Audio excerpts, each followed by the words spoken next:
생명은 우리에게 그 생명으로 말미암는 결과를 만들어내게 되어 있습니다. 하나님과 관계를 맺으면요, 그냥 좋으신 하나님이 우리를 향해 잘 해주시는 것이 아니라 그와 관계를 맺은 자들에게 하나님은요, 그의 놀라운 생명을 부어주십니다. 구약 성경에는 이 생명을 축복이라고 하는 표현으로 자주 사용하고 있지요. 그런데 이렇게 하나님의 축복을 받으면요, 사람은 만족하고 기쁘고 행복하고 어떤 다른 모든 것이 없어도요, 그 안에서 참 만족을 누릴 수 있는 것입니다. 그런데 이 생명이 우리로부터 단절되면요, 그때부터 인간 안에 모든 종류의 고통, 슬픔, 아픔, 불행이 찾아오게 되어 있죠. 그래서 이 하나님으로부터 떠난다는 것은요, 단순히 이젠 나 하나님 안 볼 거야 라고 이야기하는 것이 아니라 바로 이런 생명의 근원이신 하나님으로부터 떠났기 때문에 그 결과로 말미암는 모든 불행과 고통과 슬픔과 불만족이 그 안에 시작된 것을 이야기하는 것입니다.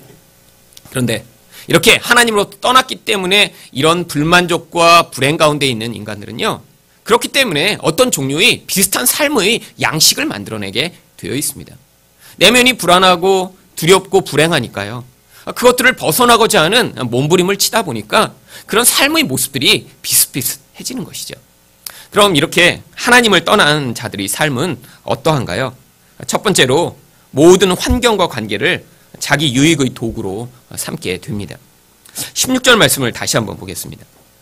가인이 여호와 앞을 떠나서 에덴 동쪽 놋 땅에 거주하더니, 바로 이 가인의 행동의 가장 핵심적인 내용을 하나님 앞을 떠났다라고 성경이 이야기합니다. 그런데 원어대로 이 부분을 읽으면요, 여호와의 얼굴을 떠나서라고 되어 있습니다. 성경에서 얼굴은요, 친밀감을 이야기하는 것이고요, 또 관계를 맺는 것을 이야기하는 것입니다. 예전에는요, 이렇게 지금처럼 전화로 누구와 관계를 맺고 이야기를 할 수가 없었잖아요. 그러니까 누구 앞에 가서 그의 얼굴을 보고 이야기할 때만 누군가 관계를 맺을 수 있는 거예요. 그런데 하나님의 얼굴을 이제는 다시 보지 못하는 상황이 됐다는 건요, 이제 하나님과 관계 없는 자, 하나님과 이제 다시는 함께 할 수 없는 그런 사람이 되었다는 것입니다. 그런데 바로 이렇게 떠나 그가 에덴 동쪽으로 향해 합니다.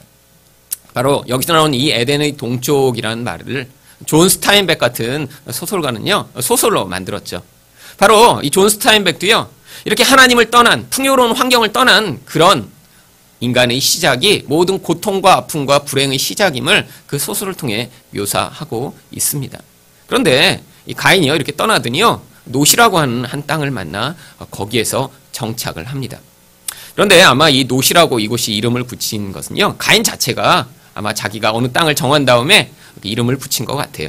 그런데 이 놋이라고 하는 땅의 뜻이 무엇이냐면 방황이라고 하는 뜻입니다. 아니, 여기에 정착을 했는데 왜 방황이라고 이름을 붙인 것일까요? 바로 내면에서요, 끊임없이 요동하고 불안하고 어디에 이렇게 자리를 붙일 수 없으니까요. 어느 지역에 이렇게 정착을 했지만, 아니 집을 지었지만, 아니 거기서 안정된 삶을 살려고 노력을 했지만 내면은 끊임없이 불안하고 요동했기 때문에 자기가 사는 땅을 방황이라고 이름을 붙인 것이죠. 그리고 그가 거기서 17절입니다. 아내와 동침함에 그가 임신하여 에녹을 낳은지라. 또 이렇게 결혼을 하고요, 자식을 낳습니다. 제가 초등학교 때 이제 저희 그 주일학교에서요, 이 부분을 이렇게 이제 선생님이 가르치셨어요. 근데 제가 그때 갑자기 궁금해졌습니다. 그래서 선생님한테 여쭤봤어요. 선생님, 그때 아담과 하와와 가인과 아벨밖에 성경이 없다고 그랬는데 아벨은 죽었고 그럼 이 가인은 누구랑 결혼했나요? 그때 선생님이 이렇게 고민을 하시더니, 그러면 하와랑 결혼을 했나? 그러시는 거예요. 그래서 제가 엄마잖아요. 엄마랑 어떻게 결혼해요? 그랬더니 선생님이, 선생님이 그렇다고 그러면 그런 줄 알아야지. 뭐 이렇게 따지고 그래 자꾸. 그래서 제가 얘기를 못한 다음에 집에 왔습니다. 근데 아무리 생각해도 아닌 것 같은 거예요. 그래서 저희 어머니한테 말씀드렸어요. 선생님이 가인이 엄마랑 결혼했대. 그랬더니 저희 어머니가 놀라셔갖고요, 선생님한테 전화한 거예요. 아니 집사님 정말 그렇게 말씀하셨어요? 그랬더니 제가 잘 모르는데 자꾸 캐물어갖고 당황해서 그렇게 얘기를 했다고. 아직도 잊혀지지가 않습니다. 여러분, 누구랑 도대체 결혼을 한 것일까요? 여러분, 성경에 나오는 이 인물들은 이 구원과 관계된 인물들만 성경에 기록되어 있습니다. 여러분, 그래서요, 성경에 나오지 않는 많은 사람들이 있고요. 그때도 이 아담과 하와도 많은 자녀들을 낳았을 거예요. 또 특별히 딸들도 낳았고요. 그 중에 한 명과 가인이 결혼을 했겠죠. 자, 그런데 이렇게 아들을 낳고요. 이름을 에녹이라고 짓습니다. 여러분, 자녀에 대한 이름은요, 부모의 열망, 기대가 담겨 있는 것입니다. 그렇죠? 이 에녹이라는 이름 안에 바로 가인의 기대가 담겨 있습니다. 그래서 그 아이의 이름의 뜻이요, 바로 헌신된이라고 하는 뜻입니다. 아니, 도대체 무엇에 헌신되라고 이렇게 아이 이름을 헌신된이라고 이름을 지은 것일까요? 그 답이요, 바로 17절 하반절에 있습니다. 가인이 성을 쌓고 그 아들의 이름으로 성을 이름하여 에녹이라 하니라. 아들 이름도 헌신된이라고 지었지만요, 자기가 성을 쌓은 다음에요, 그 성의 이름도 에녹이라고 짓습니다. 여러분, 성은 언제 만드는 것이죠? 외적이 방어하려고, 외적이 공격하는 것부터 자기를 보호하려고 성을 만듭니다. 여러분, 성을 만들게 되면요, 어떻게 되죠? 폐쇄적이 돼요. 자기를 지킬 수 있는 안전은 보장받지만 사람들이 왔다 갔다 할 수가 없어요. 관계가 끊어집니다. 나의 유익을 위해 관계를 끊으면서 나를 지키겠다고 하는 것이죠. 그런데 바로 이 성의 이름도 에녹으로 지은 것을 보면요, 가인이 자기 아들의 이름을 에녹으로 지은 이유는 너도 나를 지키는 일에 헌신하는 자가 되라 라는 뜻으로 아들의 이름을 에녹이라고 지은 것입니다. 여러분, 이것처럼 하나님을 떠난 자는요, 내면이 공허하고 불안하고 두렵기 때문에 자기 아들, 자기에게 주어진 모든 환경을요, 나를 지키고 나를 보호하는 수단으로 삼기를 원합니다.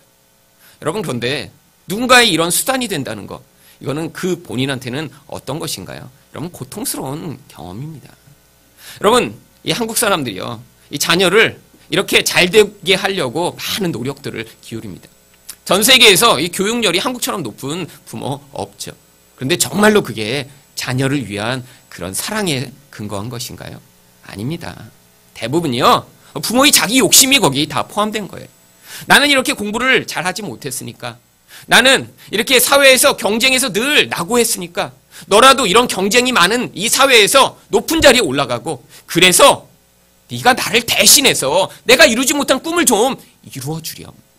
여러분, 자녀에게 자기의 욕망을 투영하는 것이죠. 여러분, 이 세상 사람들이 이렇게 살아가는 것은 당연한 일입니다. 왜죠? 자녀는요, 부모의 자아가 확장된 거예요. 여러분, 그래서 자녀를 키우신 부모들은요, 애가 밖에서 이렇게 잘못하면요, 굉장히 자기가 창피합니다.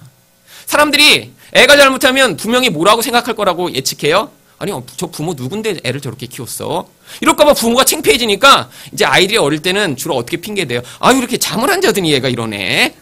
그래서 애가 이렇게 지금 어떤 환경이 어렵겠고 이렇게 잠을 못 자서 이렇게 그렇다고 그러는데, 집에서도 늘 그래요. 원래 잠을 못 자서가 아니라 많이 자도 그런 애예요. 그래도요, 사람들 앞에서는 잠을 못 자서 이렇고 배가 고파서 이렇고, 그래서 핑계를 대고 싶은 거죠. 어떤 얘기를 듣고 싶지 않은 거예요?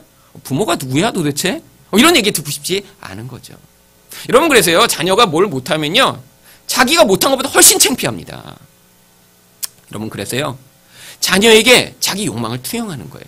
자녀를 그래서 자기가 입는 것보다 더 좋은 옷을 입히고요, 자녀를 자기는 희생해서 좋은 학교에 보내고자 하고요, 자녀를 공부 잘하면 그 잘하는 것을 동네방네 다 자랑하고 싶은 거예요. 여러분, 그래서요, 부모님들이요, 여러분이 이렇게 공부 못하시면요, 그렇게 화를 많이 내셨던 거예요. 왜죠? 자기도 원래 못했어요.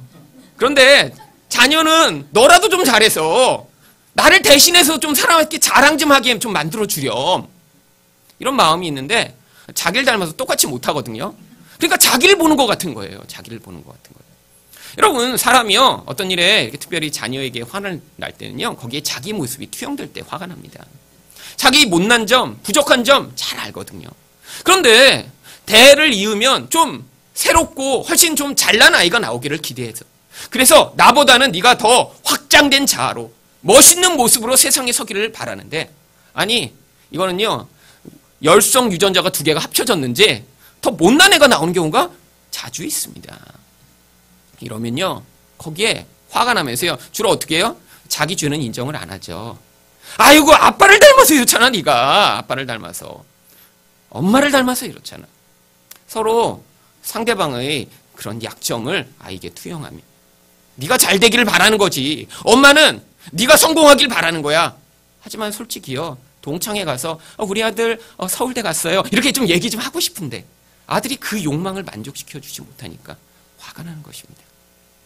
여러분, 문제는요, 세상 사람만 이렇게 사는 것이 아니라 이런 세상의 풍조가 교회 안에까지 들어왔다는 것이죠. 여러분, 그래서 이 한국을 휩쓴 몇 종류의 베스트셀러, 특별히 기독교 베스트셀러 가운데는요, 다니엘 학습법, 서울대 수석했다고요. 책을 내고요, 온 동네방네에 이 책이요, 수십만 권이 팔렸습니다. 왜죠? 부모들 안에 다 욕망이 있는 거예요.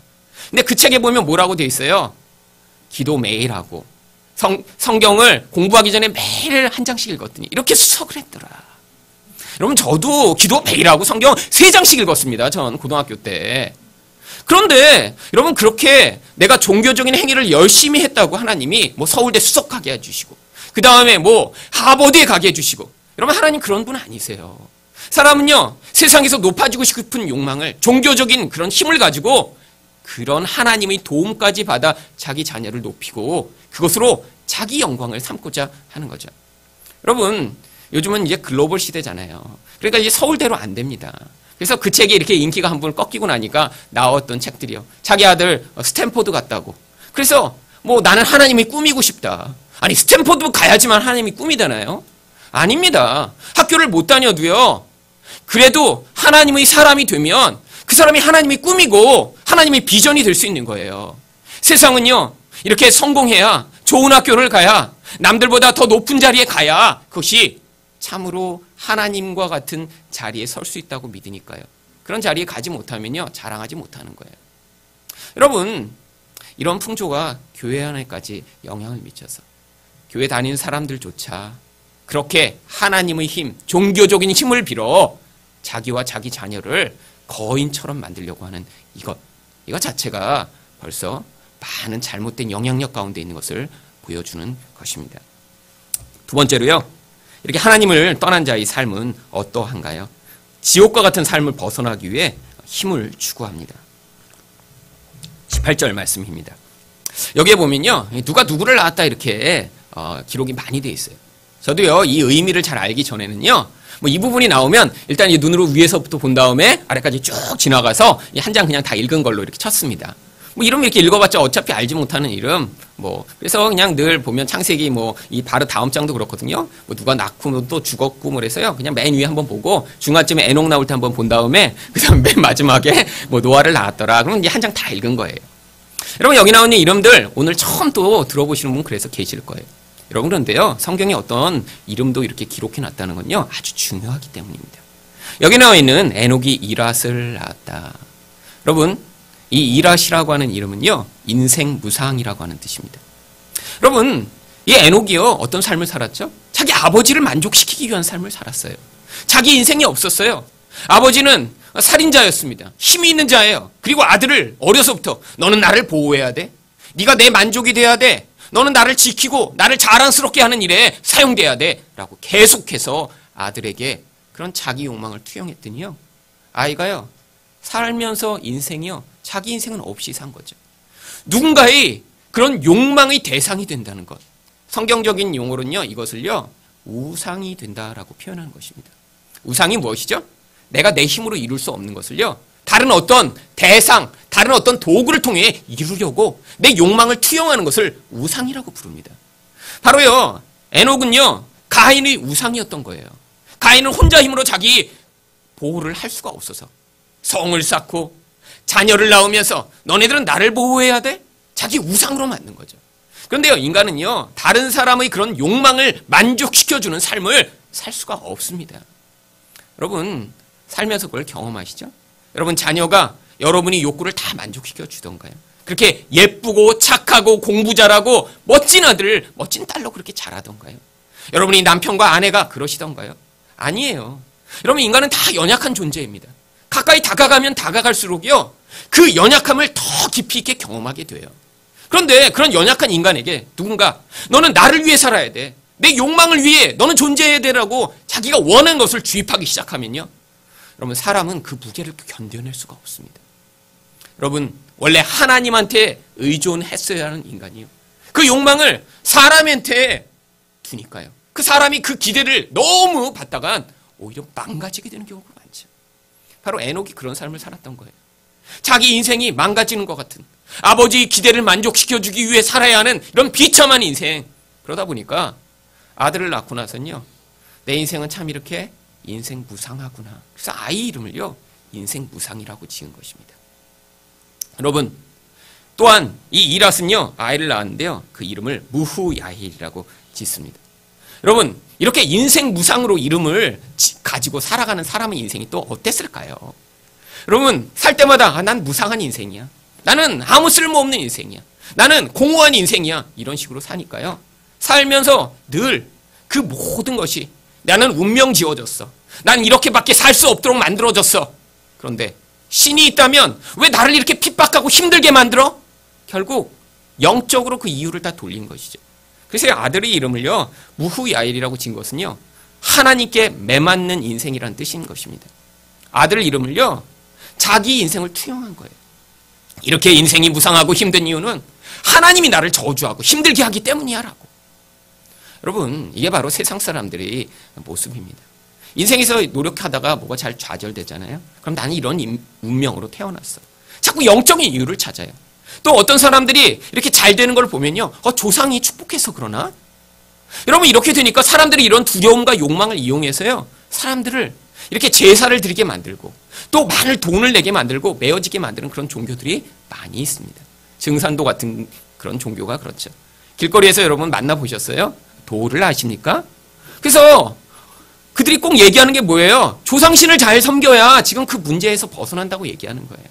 사람들은 은근한 두려움이 있습니다. 내 인생이 이렇게 잘 풀리지 않는 이유가 뭘까? 내가 이렇게 노력했는데도 좌절하게 되는 이유가 뭘까? 왜 이렇게 인생이 자꾸 힘들까? 그때 누군가 와서 조상만 잘 섬기면 이 문제에서 벗어날 수 있다고 얘기하니까요, 넘어가는 사람들이 많은 것이죠. 바로 이 이랏도요, 자기 인생의 이 모든 근원을요, 하나님이 나를 맷때리고 힘들게 하기 때문이야 라고 오히려 하나님을 저주하는 인생을 삽니다. 그랬더니요, 이 또 무후야엘이요, 자기 자식을 낳은 다음에 이름을 무드사헬이라고 짓습니다. 그러면 이 무드사헬, 이 사헬이라고 하는 단어는요, 원래 스올이라고 하는 지옥이란 뜻입니다. 그래서 이 무드사헬이란 뜻은요, 지옥의 사람이란 뜻이에요. 여러분, 자기 아들을 낳고요, 넌 지옥의 사람이야 라고 어떻게 이렇게 이름을 지을 수 있을까요? 이게 바로 세상 사람들이 자기 삶을 바라보는 관점인 거예요. 아무리 노력해도 애써도 이 땅의 삶이요, 지옥 같은 거예요. 그러니까요, 자기 자녀를 낳으면서 그래, 내 인생이 너 인생도 똑같을 거야, 너는 지옥의 사람처럼 살게 될 거다, 이놈아.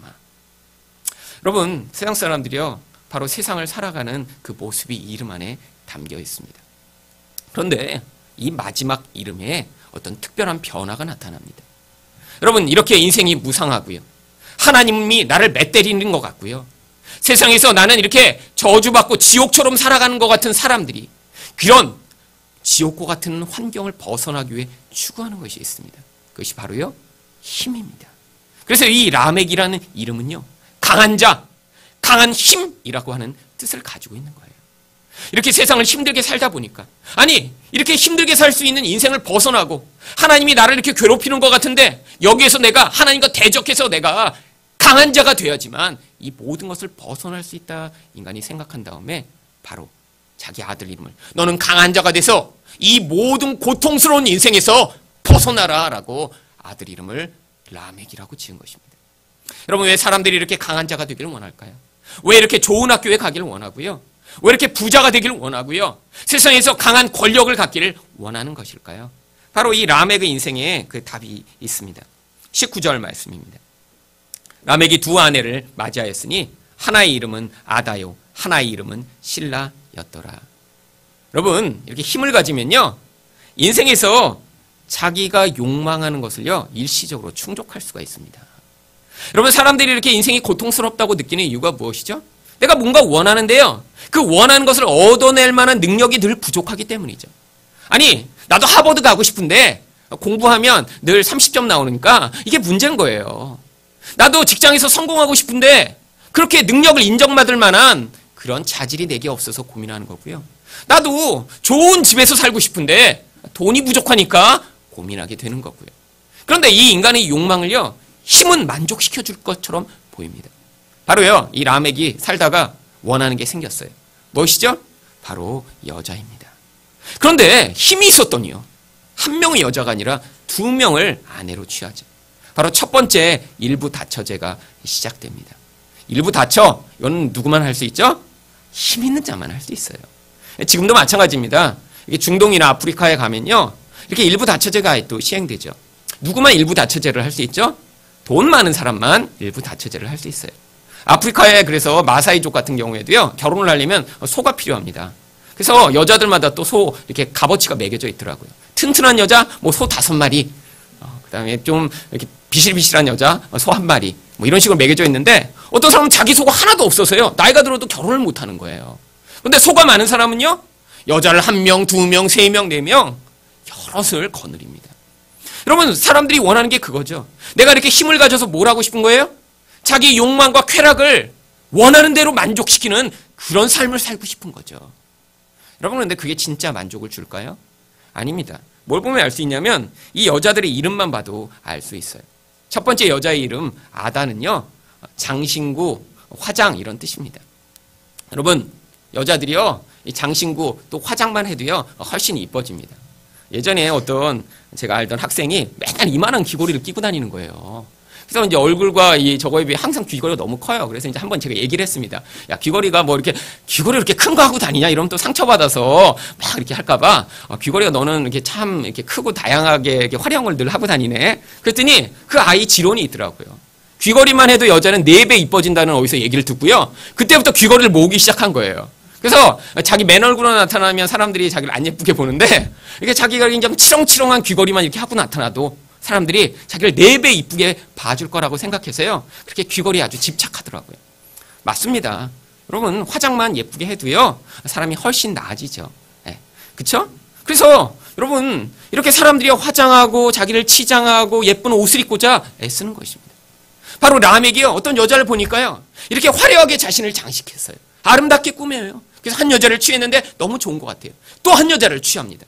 그랬더니 그 여자의 이름이요. 신라인데 그 뜻은요. 어두움, 그림자라는 뜻입니다. 인생이요. 이렇게 내가 원하는 걸 다 취한다고요. 인생이 만족해 되는 게 아니라는 것을 이야기하는 거예요. 여러분, 한 가정에 한 여자가 아니라 2 여자가 들어오면 남자야 일할 사람도 생기고 성적 만족도 더 많이 취하고 하지만 여러분 어떤 결과가 생기죠? 질투와 미움과 갈등이 시작됩니다. 대표적인 경우가 바로 야고보의 경우죠. 여러분, 이렇게 여러 아내가 있었더니 여러 아내로 말미암는 그 자녀들이요. 서로를 미워하고 싫어하다가 나중에는요. 서로를 팔아버리는 이런 무서운 일이 벌어지게 되는 거예요. 여러분, 사람들이요. 자기가 원하는 것들을 얻으면 행복해질 줄 알았는데 여러분, 아닙니다. 모든 원하는 것은요. 대가를 치르게 되어 있어요. 한국도요. 옛날에는요. 이렇게 잘 살지 못했잖아요. 그래서 한국 사람들도요. 고기를 잘 안 먹었습니다. 그러니까요. 1970년대에는요. 대장암에 걸렸다 그러면 이 의사들이 희귀암이라 서로 가서 어떤 암이야? 그리고 가서 이렇게 보기를 원했대요. 여러분, 근데 요즘은요. 대장암이요. 사망하는 암 중에 3위, 4위를 왔다 갔다 하고 있습니다. 너무 많이 대장암으로 죽는 거예요.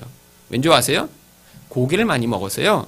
이 서양 사람보다 장 길이가 1.5배나 긴 동양 사람이 고기를 먹으니까 이 고기가 배출이 안 되고 속에서 썩어가고요. 그게 암이 되는 거예요.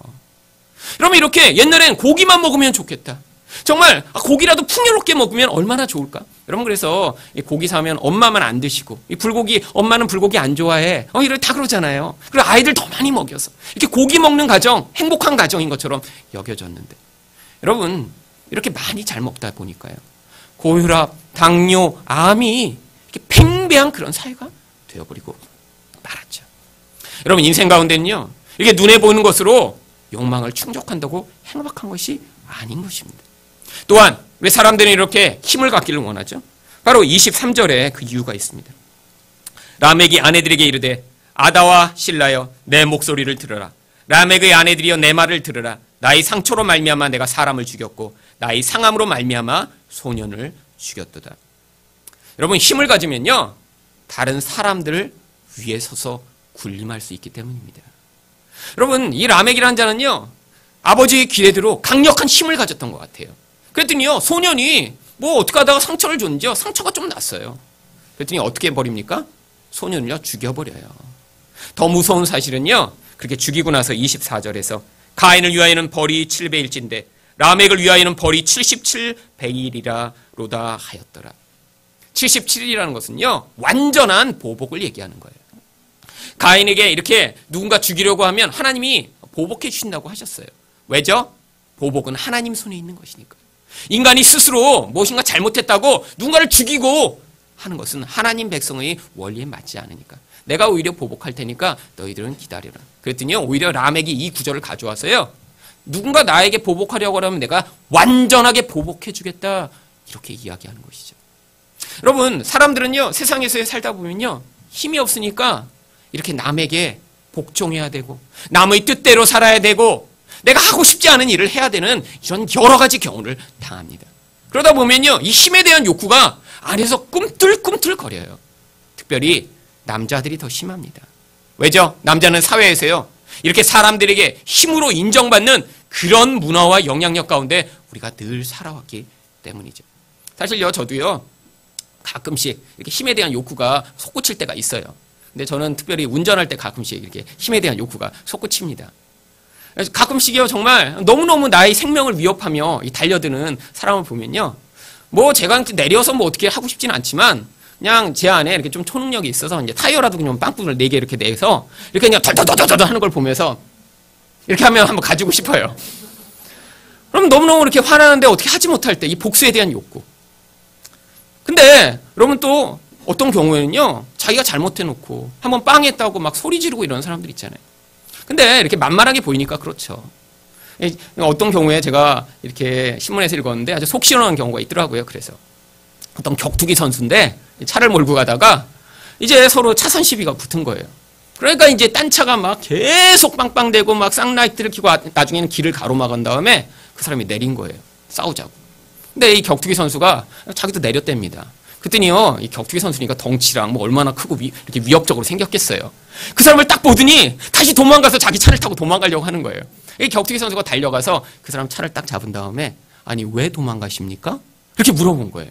그랬더니요, 말을 못하고 덜덜덜덜 떠니까 내가 약하게 보이면 나를 한 대 치려고 그러셨어요? 그러니까 그 사람이 신하더래요. 인생 그렇게 살지 마세요. 그렇게 하고 돌려보냈답니다. 여러분, 뭐 그러면 한번 그럴 거 아니에요? 누가 빵 하고 막 하면 창문 쫙 내리고 한번 쫙 째려봐주면 덜덜덜 떨면서 다 도망가는. 여러분, 사실 이런 경우가 아니더라도요, 인생에서요, 조금만 힘이 있으면 내가 이렇게 남이 아무개입니다 하면 알아들을 수 있는 그런 이름이면, 여러분, 이게 우리 안에 있는 욕망이죠. 여러분, 하나님 백성은 그런데 그렇게 살지 않도록 하나님이 이끌어 가십니다. 왜죠? 우리의 힘은요, 우리에게 있는 것이 아니라 예수 그리스도시고요. 예수님이 어떻게 사셨나요? 그렇게 하늘의 왕이시면서 이 세상을 다 한 번에 소멸하실 수 있는 능력을 가지고 있으시면서도요, 가장 가난한 자, 가장 못난 자, 가장 못 배운 자처럼 세상에 오셔서 사람들 앞에서요, 그 모습이 참된 왕이심을 보이는 삶을 사셨기 때문입니다.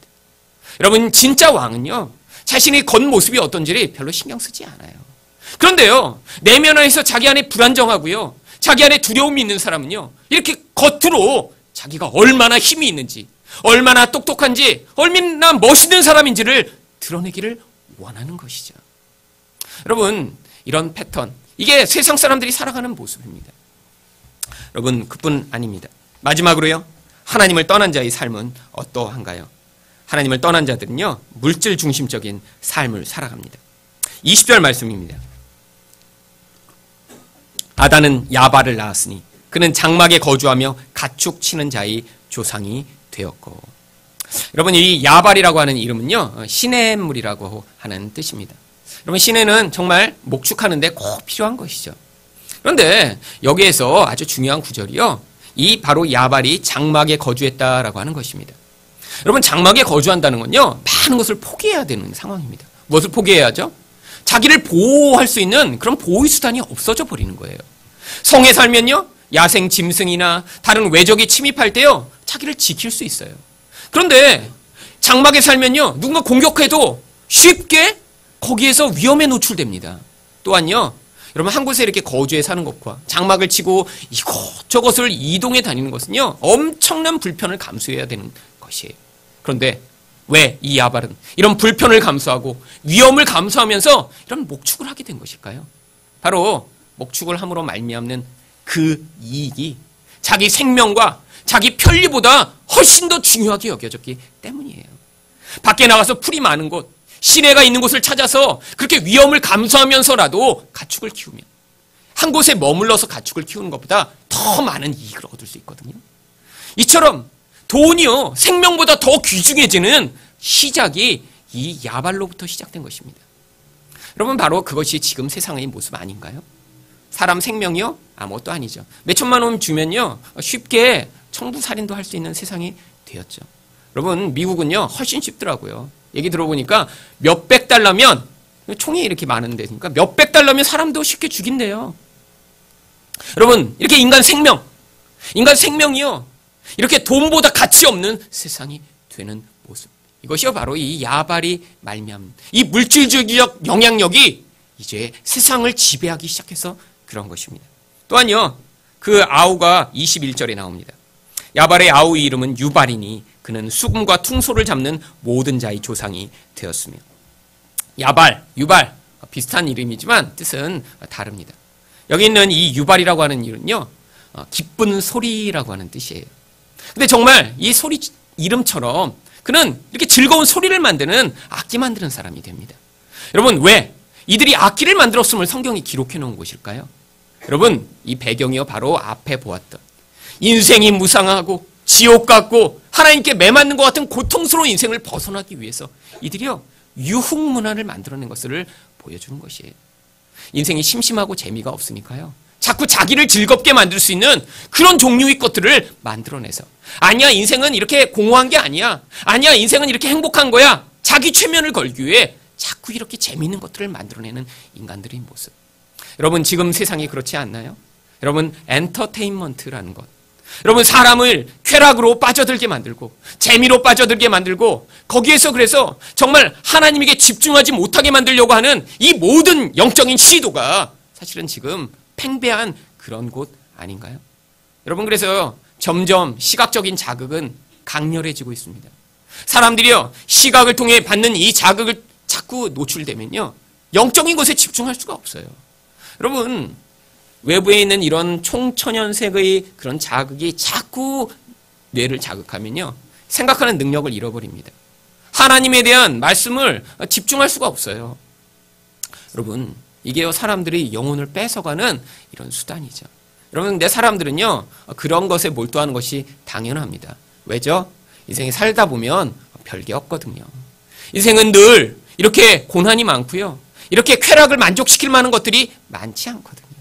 그런데요, 이렇게 눈에 보는 것, 나의 감각을 만족시켜줄 수 있는 이런 엔터테인먼트들을 통해서 이런 세상이 그래도 재미있는 곳이야, 세상이 이렇게 고통스러운 곳이 아니야 라고 단기간에 그 고통에서 벗어나고 싶은 욕망이 있기 때문에 사람들은요, 끊임없이 그런 데 몰두하는 것입니다. 여러분, 사실 여러분이 보고 있는 드라마도 바로 사실은 여기 유발로부터 시작된 거예요. 여러분, 20년 전에 보셨던 드라마, 이것만 보고 그만둬야지. 근데 20년째 지금 보고 계신 거 많이 있으시죠? 여러분, 계속해서 드라마가 나오는데 뭘 얘기하죠? 여러분, 드라마에서는요, 이렇게 지저분하고 귀찮고 힘든 거 하나도 안 나옵니다. 여러분, 드라마에서 뭐 변기 청소하는 거 이런 거 나와요? 안 나오잖아요. 어떤 키 크고 잘생긴 남자가 오더니 널 사랑해, 맨날 꽃다발 갖다 주고 그냥 멋진 차에 태워서 사랑 고백해주고 좋은 데 가서 밥 먹고. 여러분, 일상은 그렇지가 않아요. 일상에서는요, 그렇게 멋진 남자, 멋진 여자들이 아주 드뭅니다. 여러분, 주변 한번 이렇게 돌아보세요. 여러분, 일상에서는 아주 드문데 거기서는 다 잘생기고 다 예뻐요. 심지어 가정부도 예뻐요. 여러분, 그리고요, 거기서는요, 다 이렇게 행복하게 사는 것 같아요. 결말이 좋아요. 헌신하는 남자가 나오고요, 자기를 희생해 이렇게 남자를 사랑하는 여자들이 나옵니다. 여러분, 현실에 없으니까 사람들이 거기서 보면서 대리만족을 취하는 거예요. 현실은요, 힘들거든요. 매일 일상을 살아야 하거든요. 이 똥기저귀 갈아야 되거든요. 사람들과 다퉈야 되거든요. 거기서 문제가 있거든요. 영웅이 나타나서 그렇게 짠 해결해 주는 경우가 잘 없거든요. 그러니까 사람들이요, 이런 현실을 하나님의 시각으로 바라보기보다 그런 가짜 대리 만족을 보면서 저렇게 언젠가 저런 멋진 삶이 내게도 주어졌으면 좋겠다. 아, 내가 이 사람을 만나지 않고 그 사람을 만났으면 저렇게 살 수 있었던 거 아닌가? 여러분, 아닙니다. 어떤 사람을 만나도 인생은 똑같아요. 인간은요, 연약한 존재고요. 죄가 있는 존재고요. 인간은요, 사람의 그 모든 만족을 채워줄 수 있는 존재가 아니기 때문에. 여러분요, 어떤 멋진 남자, 어떤 멋진 여자를 이전에 놓치셨어도 그 사람도 지금 여러분처럼 후회하고 고통하고 눈물을 흘리고 살고 계세요. 여러분, 드라마, 영화를 통해 늘 이게 아니고 어떤 새로운 사랑이, 어떤 새로운 만남이, 멋진 기회가 기다리고 있다라고 하는 거짓말을 통해 사람들을 속이고 있는 거죠. 여러분, 드라마에서 이렇게 한 가정이 고난이 있고 어려움이 있는데 잘 극복해가고, 죄가 있는데 용서하며 서로의 연약함을 이렇게 쓰다듬고 그 안에서 아픔을 다 이겨내고 이렇게 건강한 가정을 만드는 그런 드라마가 잘 있던가요? 안 그럽니다. 집에서 문제가 있으면요, 어디서 딴 멋진 남자가 하나 나타나요. 이전에 헤어졌던 애인이죠. 그런데 이 사람이 성공해갖고 나타나갖고, 자, 나에게로 와. 여기에 새로운 길이 기다리고 있고, 여기 새로운 행복이 있어. 그럼요, 가정을 다 때려치고 그냥 가버립니다. 그리고 그게 마치 행복한 것처럼 우리에게 보여주고 있죠. 우리 안에서는 끊임없는 욕망이 있는 거예요. 아, 나도 저런 멋진 남자가 있어야 되는데, 나에게는 왜 현빈이 안 나타나지? 맨날 그러면서 지금 20년째 주인공만 바꿔가며 똑같은 얘기 보고 계신 거예요, 지금. 여러분이 거기서 벗어나셔야죠. 여러분, 우리 참 신랑은 예수 그리스도 한 분밖에 안 계세요. 여러분, 세상에서 여러분의 신랑을 찾으려고 하니까 문제가 생기시는 거예요. 우리를 완전하게 사랑하시며, 우리를 용납하시며, 우리를 그 큰 사랑으로 덮으실 수 있는 유일한 분은 예수 그리스도 한 분밖에 없으세요. 여러분, 여러분의 시각을 땅에서부터 하늘로 옮기시지 않으면요, 여러분 이 땅에서 죽는 날까지 텔레비 보며, 아이고 요새 20대들은 참 키도 크고 잘생겼네, 그러시다가 나중에 이제 돌아가실 거예요. 여러분, 이거 비참하잖아요. 할머니들도 드라마 앞에 앉아갖고 아이고 그냥 아이고 잘생겼다 그러고 앉아 계신 이 현실. 하나님 백성은요, 거기서 나오셔야죠. 마지막으로 22절은 무엇을 얘기합니까? 신라는 두발가인을 낳았으니 그는 구리와 쇠로 여러 가지 기구를 만드는 자예요. 바로 기계 문명, 물질 문명이 시작됩니다. 힘든 환경, 어려운 환경을 벗어나는데요, 이 기계가 아주 효과적이라는 것들을 발견한 거예요. 결국 생산력을 증대하고요, 자기 쾌락을 증대하고요, 모든 것들을 이렇게 확장해서 내가 가질 수 있는 것보다 더 많은 것을 쉽게 얻을 수 있는 방법들을 사람들이 고안해냅니다. 바로 이게 세상의 모습 아니던가요?